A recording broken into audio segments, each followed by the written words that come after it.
Hello friends, आज हम सीखेंगे about accounting ratios. Class 12th का ये बहुत इंपॉर्टेंट चैप्टर है, अकाउंटिंग रेशियोज़। ठीक है, इसकी जो मार्क्स वेटेज होती है वो 5 to 8 मार्क्स की होती है।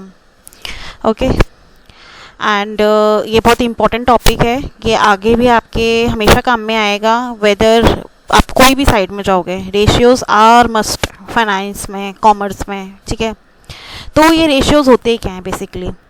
रेशियोज दो फिगर्स का प्रपोर्शन होता है। ठीक है, या फिर हम ये बोल सकते हैं कि हम फ्रैक्शन करते हैं, या फिर दो फिगर्स के बीच में क्या रिलेशन है, हम ये इस्टेब्लिश करने की कोशिश करते हैं। ठीक है, एंड इससे जो है हम काफ़ी चीज़ें पता करते हैं about the efficiency, about the effectiveness of a firm, of a company. ठीक है ना। अच्छा, नेक्स्ट हम ये बताते हैं कि रेशियोज़ हम कैलकुलेट कितने फॉर्म में करते हैं। ठीक है, हम 4 फॉर्म में रेशियोज़ को कैलकुलेट करते हैं। First is pure form. Pure form क्या होता है? Let me explain you. ठीक है, प्योर रेशियो, इसमें क्या होता है ना कि जो न्यूमरेटर की फिगर होती है और जो डिनोमिनेटर की फिगर होती है ना, ये हमेशा 1 होगी, एंड इधर जो है हमेशा एक फिगर रहेगी। Let me give you an example. जैसे कि 2 lakhs अपॉन 1 lakh, ये 1 आया, ये 2 आया, 2:1, ये हमेशा 1 रहेगा। सपोज करो प्रॉफिट है 20,000 का, एंड सेल्स है 2 lakhs की। ठीक है, अब हमें ये बताना है कि प्रॉफिट सेल्स के कितने टाइम्स है। ठीक है ना, तो 2 lakhs upon 20,000, that is profit is 10 times of sales, is 10 times of profit. Profit is 1, कब? जब सेल हम 10 की करेंगे। ठीक है, तो इसमें प्योर रेशियो में क्या होता है ना कि जो न्यूमरेटर की फिगर होती है, या फिर इधर जो ये राइट हैंड साइड वाली जो फिगर होती है, वो हमेशा 1 होती है। ठीक है, नेक्स्ट इज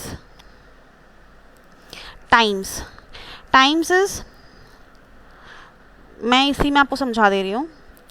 ये जो है, ये क्या बोलेंगे हम इसको? 2 टाइम्स। क्यों? क्योंकि न्यूमरेटर इज 1, यहाँ पे 10 टाइम्स। जब हम सेल्स 10 टाइम्स करेंगे तब हमें प्रॉफिट 1 टाइम मिलेगा, है ना। या फिर आपने सुना होगा लिक्विडिटी रेशियो। ठीक है, क्या होता है ये? Current asset upon current liabilities. Current asset मान लो 2,50,000 की है, करंट लाइबिलिटीज़ 1 लाख की है। ठीक है, तो ये आ जाएगा 2.5:1। इसमें प्योर रेशियो में अगर देखो तो आपका इधर ये 1 आ रहा है, और इसी को अगर आप टाइम्स में बोलोगे तो आप क्या बोलोगे? Current asset is 2.5 times of current liabilities. ठीक है,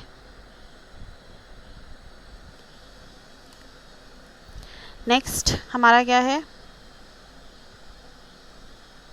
फ्रैक्शन। फ्रैक्शन मतलब 3:4, 2:3, 1:3, ऐसे ही हमेशा फ्रैक्शनल फिगर आएगी। There is no absolute figure. ठीक है,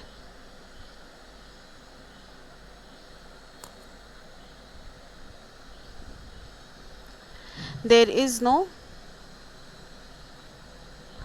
एब्सोल्यूट फिगर फ्रैक्शन में।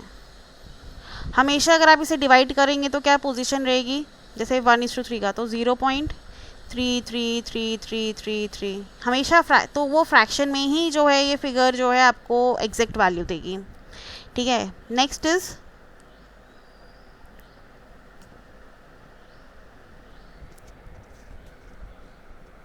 परसेंटेज, परसेंटेज का क्या है, हम हमेशा ऐसे बोलते हैं ना 10% प्रॉफिट हुआ है सेल्स का, या फिर हमारा जो डेटर्स है वो 30% है सेल्स का।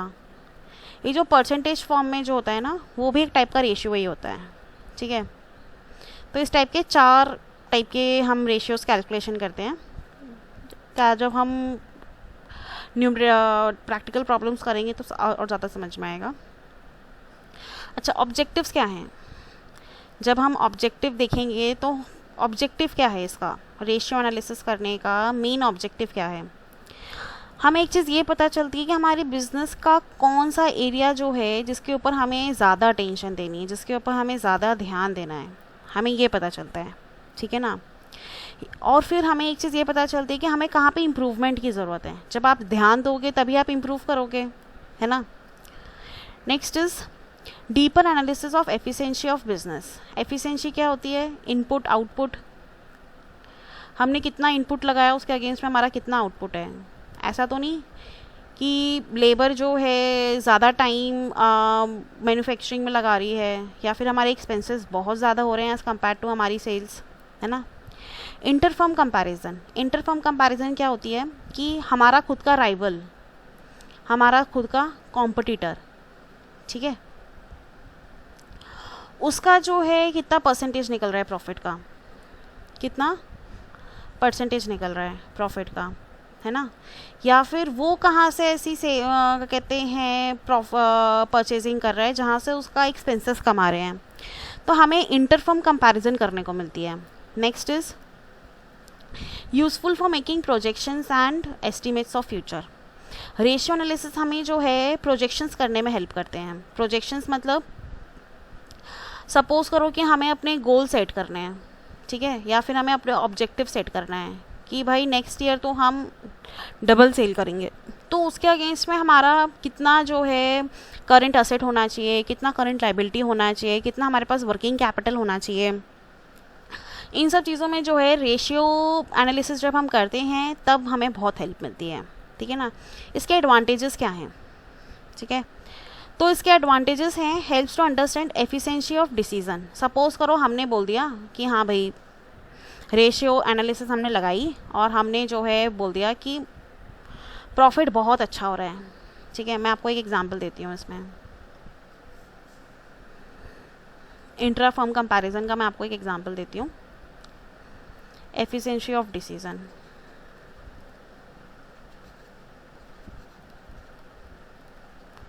ठीक है, हमने एक क्वार्टर 1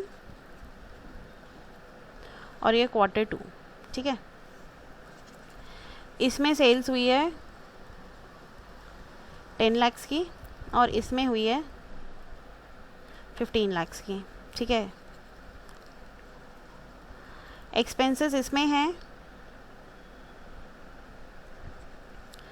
7 लाख के, ठीक है, और इसमें है 11 लाख के, ठीक है। अब हमें ये देखना है कि हमने इसमें ना एक इस एक्सपेंसेस में ना हमारा एक एडवर्टीजमेंट का खर्चा हुआ था, ठीक है, जो कि इस क्वार्टर में तो नहीं था। इस क्वार्टर में हमने कुछ 50,000 एडवर्टीजमेंट का एक्सपेंस किया था, जिससे हमें ये बोला गया था कि क्या कहते हैं सेल्स बढ़ेगी, तो सेल्स तो बढ़ी है, ठीक है। फर्स्ट क्वार्टर में 10 लाख की हुई थी, सेकेंड क्वार्टर में 15 लाख हुई है। तो हम जो है अपना प्रॉफिट कंपेयर कर रहे हैं, तो इसमें प्रॉफिट हुआ है हमारा 3 लाख का और इसमें हमारा प्रॉफिट हुआ है 4 लाख का। इसमें तो थी नहीं ये सेल्स और ये जो है इसमें इंक्लूडेड है, ठीक है, ये एडवर्टीजमेंट एक्सपेंस। तो अगर हम सिर्फ फिगर्स ही फिगर्स देखें तो हम ये बोलेंगे कि हाँ भाई 3 लाख इधर थे, 4 लाख इधर है, बहुत अच्छा चल रहा है सब। बट अगर आप इनमें से रेशियो में निकालें, ठीक है, तो प्रॉफिट अपॉन सेल्स इंटू 100 अगर हम करेंगे तो क्या आ रहा है 3 लाख अपॉन 10 लाख इंटू 100 क्या है 30%, ठीक है। और यहाँ पे जब हम करेंगे 4 लाख अपॉन 15,000 इंटू 100 कितना आ रहा है?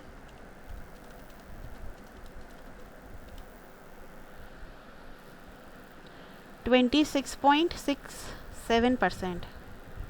जब हमने रेशियो निकाला तब हमें एहसास हुआ इस बात का, सेल्स तो बढ़ गई हमारी, ठीक है भाई, एक्सपेंस हो गए, सेल्स बढ़ गई, बट ये जो हमारा प्रॉफिट का रेशियो है ये अचानक से गिर गया है, ये देखिए।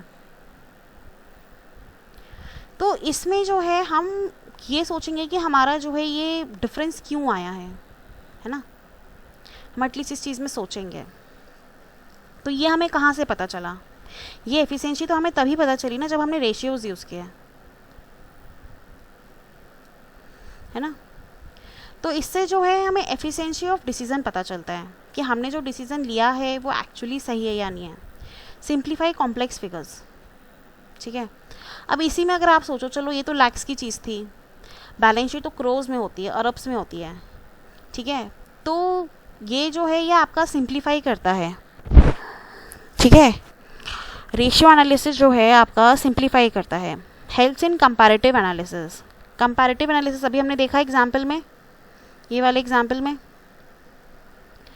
कि इसने जो है हमें हेल्प की है कंपैरेटिव एनालिसिस करने में, कि इधर 30% था या 26.67% रह गया, है ना। तो लगभग हमारा जो है मोर देन 3% का जो है डिफरेंस आ चुका है यहाँ पे।